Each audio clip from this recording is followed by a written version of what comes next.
What's up, guys? Welcome back to the channel. Here we are with another reaction. In this one we have Eastern European Stereotypes Explained. Ready to jump into Eastern Europe. Before we do, if you guys happen to enjoy, please don't forget to subscribe. Give the video a thumbs up. Let's see these stereotypes. Eastern Europe.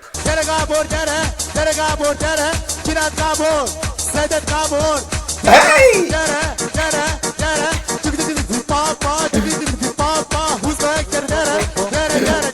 A magical place where dreams, hopes, and aspirations go to die, and ugly British men go to get laid. Its exact location is a bit controversial, as everyone from ugly British men go to get laid. This group copes and pleads how they're Central Europe, but we all know everything east of Vienna is Russia in denial. Despite this, even though Eastern Europe has played a crucial role in educating the masses on how not to organize their economies, very few people know the accurate stereotypes from the region, and very often resort to depicting everyone and anyone from this region as Russians with slightly different variations. So, to correct this mistake, here are Eastern European stereotypes explained. Okay, let's do it. Oh my god! There's one country that he did not just swerve this big bus.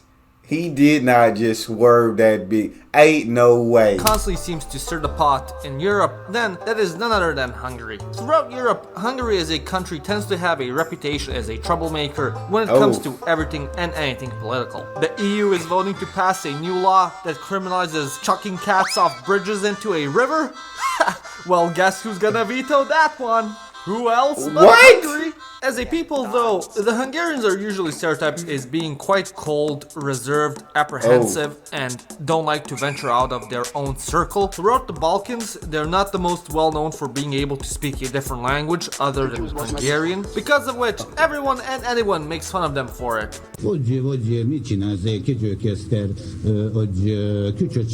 Alongside of this, the Hungarians are renowned for their pessimism. No matter how good things are going, how nice something is, Hungarians will always find a reason to think it's not going to last and everything will collapse into misery and suffering. Sort of like my last relationship. This is so prevalent throughout the Hungarian psyche that there is even a saying about this in Hungarian. Sírva vigadom magyar, which roughly translates to, the Hungarian is jolly while crying. Essentially, they're like a bunch of emos who instead of dressing in all black and having a questionable hairstyle, have to stick sour cream in everything they eat and speaking a language of the Martians from Mars Attacks. Nah, Hungary, we need to talk. If these stereotypes that he just said is true, we need to talk. Hey, the emos was going crazy dancing. I can't stand sour cream. To stick it in everything. But Americans do the same with ranch, and I can't stand that either.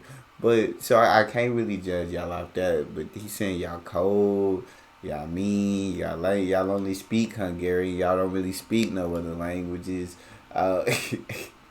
Well, what else is there about y'all that he may have missed out on? And he said y'all like to stir the pot. If they said they were gonna criminalize throwing cats off a bridge, y'all would be the ones to veto it. What else did he miss, Hungary?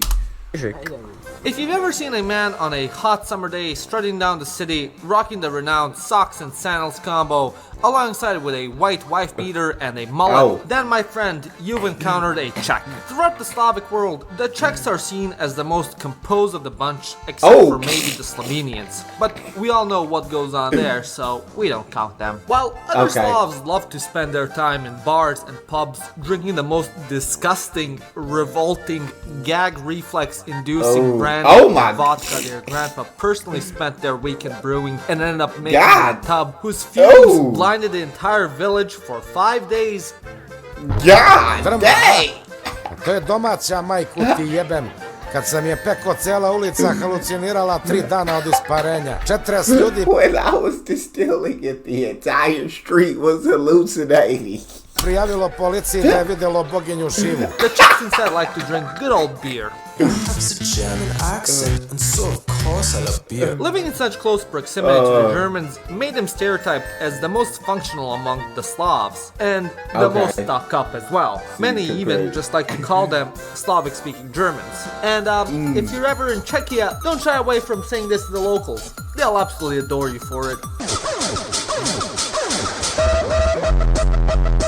If the Czechs are we got Czech out the way, and for the Czechs, y'all just Slavic speaking Germans. That's how y'all feel since y'all so close to Germany, and y'all drinking this alcohol that your grandpa that whipped up himself, that clouded the city with smoke and got people hallucinating. That's what we do in Czech. Slavs who have their shit the most together, then the Poles would be the most unhinged. Well, in the US, Poles are usually stereotyped as being slow and not having the best of brain function. In Europe, they are stereotyped as the most hyperactive, high-energy spastics in existence. Really? Every time you log on the internet and find some bizarre clip on it, such as a homeless guy being spray-painted silver, a guy screaming at some poor lost animal in the city, or just simply annoying the tram driver.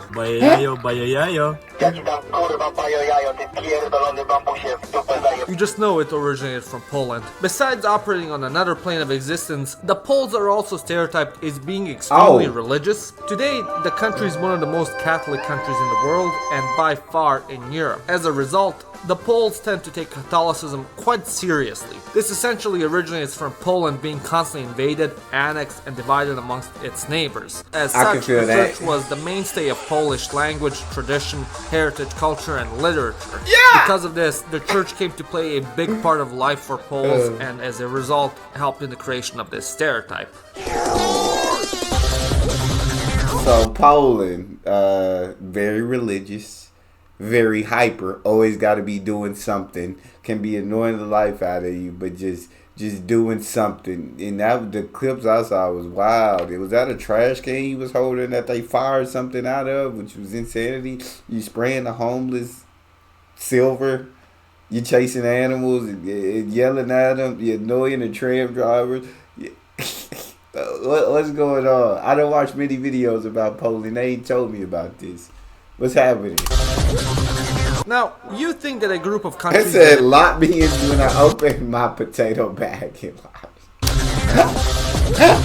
Now, you think that a group of countries that is located this far east on the continent would accept that they are Eastern Europe, but oh my God! No, we're not Eastern Europe, we're Northern Europe, we're Nordic, bro, please! But regardless of what their European pronouns are, one thing is for certain. Their food is a cardinal sin against humanity and everything good and holy. If you want your plate to look like something that came out from the chum bucket, the Baltic cuisine is the food for you. As a whole, the people are also known as professional Russia haters. Pray to God that if you ever enter in a competition on hating Russia, that your opponent isn't an Estonian. But considering the Russians more or less tried to wipe their entire culture and people off the face of the earth, it's kind of expected. Next up, we have Moldova. The Baltics, okay. The Baltics, if the food really look like that, hey, it's time to start putting cuffs on you guys. It's time to start cuffing you up and locking you up, because that's a crime to humanity. But you guys, understandable why you guys hate Russia so much. That part's understandable. Fix the food. Now, if you ever seen someone online describe themselves as Balkan/Eastern European and create content about that region without ever specifying from what country they're from exactly, then my friend, you've stumbled upon a Moldovan. Essentially, Moldovans are stereotyped as basically Russified Romanians. Although they might speak Romanian, have the same culture as Romanians, and share the same genes as Romanians, if you're Romanian, good luck trying to decipher anything someone with a Chisinau accent said. They're also known as the world's biggest drinkers as well, and to be fair, if most of your country looked like an endless doomer montage, you drink too. It also doesn't help that they are some of the best makers of wine, for which they were known throughout the Soviet Union.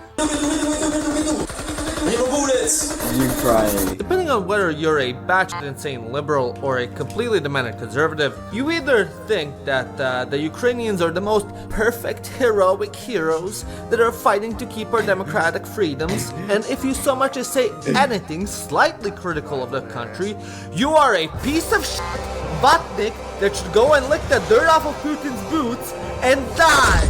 Or they're the most corrupt Nazi sympathizers in the world, that the global elite, consisting of Klaus Schwab, Biden, Ursula von der Leyen, and Taylor Swift is using as their pawns in an effort to achieve complete and utter world domination. And Zelensky himself is actually a shape-shifting fascist lizard man who eats US gold reserves for breakfast. However, if you haven't been lobotomized and take modern political discussion out of the equation, Ukrainians are generally stereotyped as everyone else in Eastern Europe, being cold, living in grey Minecraft blocks, and eating everything and anything that's been stuffed in a barrel with vinegar for half of the year. Amongst the Western world, their women are known for their beauty and charm, therefore the country is a cesspool of wannabe alpha male passport bros that make YouTube videos on how to pick up a trad wife Ukrainian girl, and not only those icky, stinky, dinky American girls that only know how to charge their phone, twerk, be bisexual, eat hot chip, and lie. Apparently, they also eat a lot of pig lard and borscht. Once again, I would like to make... What did America have to do with this? Why we had to throw America under the bus like that? Like, American women too, you had to do them that way. Okay, so Ukraine's supposed to have beautiful women out there. And he said they were cold, and they were just kind of the rest of Eastern Europe. And now we're about to move on to Russia. Mother Russia, eh? We're going to dive into Russia. Make this very clear.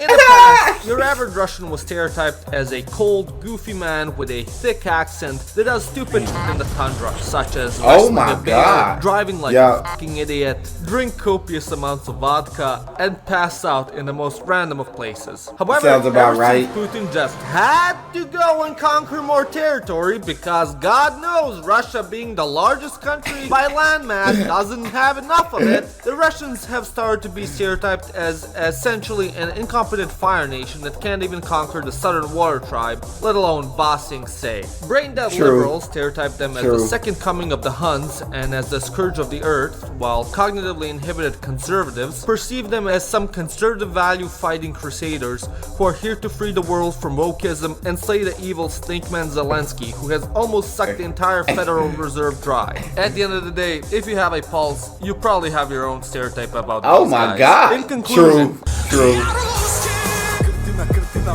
And yeah, those would be some of the more popular stereotypes about these countries. If you enjoyed this video, as always, give it a like and smash that subscribe button. And if you really enjoyed it, become a member like these wonderful people. My name is Janusz, and you've watched Living Ironically in Europe.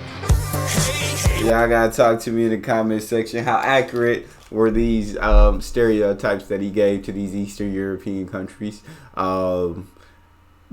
Also, does the food, was it the Baltics where the food looked like that? Where was it that food was a no-go? Was it Was it X marks the spot? Also, are there stereotypes that he didn't mention that I should know of? Drop that in the comment section. Talk to me. If you enjoyed, please don't forget to subscribe, give the video a thumbs up, and check out that next one. I'll see you guys next time.